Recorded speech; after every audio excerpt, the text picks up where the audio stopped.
Assalamualaikum warahmatullahi wabarakatuh. Teman-teman tahu nggak apa itu tunanetra? Kalau nggak tahu, simak video ini sampai akhir ya. Kami dari kelompok 4 mata kuliah anak berkebutuhan khusus psikologi Islam. Nah, di sini saya akan menjelaskan apa sih tunanetra itu. Tunanetra itu dapat diartikan sebagai orang yang tidak dapat melihat sama sekali atau buta, dan juga dapat diartikan sebagai kurangnya dalam penglihatan. Tunanetra ini adalah orang yang memiliki gangguan penglihatan, mulai dari yang berat maupun sampai yang benar-benar buta. Tunanetra ini dibagi menjadi dua. Yang pertama, orang yang tidak dapat melihat atau buta. Dan kedua yaitu low vision atau kurangnya dalam penglihatan. Orang buta atau tidak dapat melihat sama sekali ini, mereka sama sekali tidak mampu melihat apapun, baik dari segi persepsi cahaya maupun tidak dapat membedakan mana itu siang dan mana itu malam. Sedangkan yang kedua yaitu tunanetra low vision atau kurangnya dalam penglihatan, yaitu mereka memiliki keterbatasan pada ketajaman penglihatan.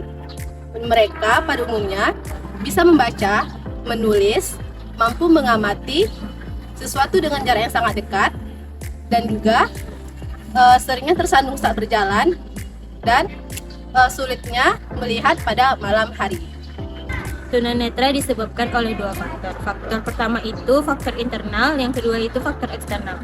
Faktor internal sendiri terjadi di dalam diri individu yang disebabkan oleh keturunan, dan faktor eksternal itu terdapat di luar diri individu, yaitu disebabkan oleh penyakit rubella atau pisilis, glaukoma, retinopati diabetes, retinoblastoma, kekurangan vitamin A, dan karena kecelakaan. Selanjutnya, ada karakteristik anak berkebutuhan khusus tunanetra. Yang pertama itu, kedua bola mata rusak, yang kedua itu tidak dapat melihat, yang ketiga itu tidak dapat melihat pada jarak 6 meter, yang keempat itu kedua bola mata rusak dan keruh bersisik kering.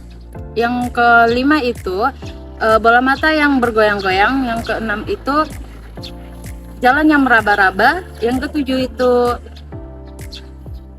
tidak dapat menjangkau barang yang ada di sekitar mereka.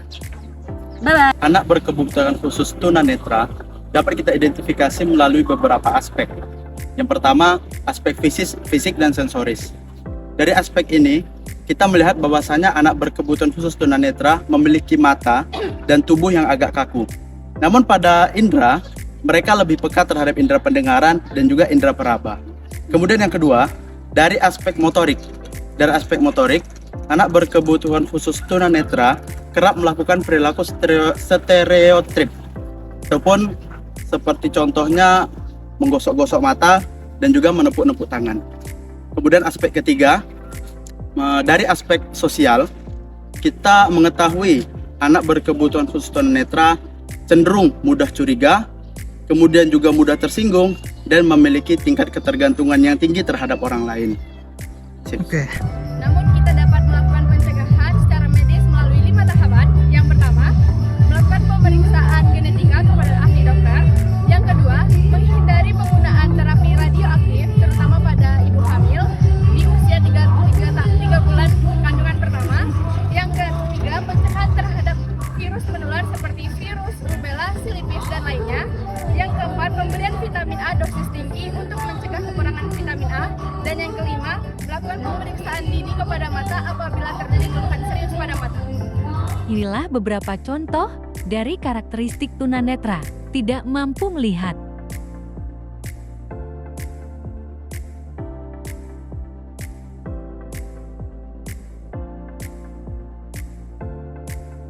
Meraba-raba.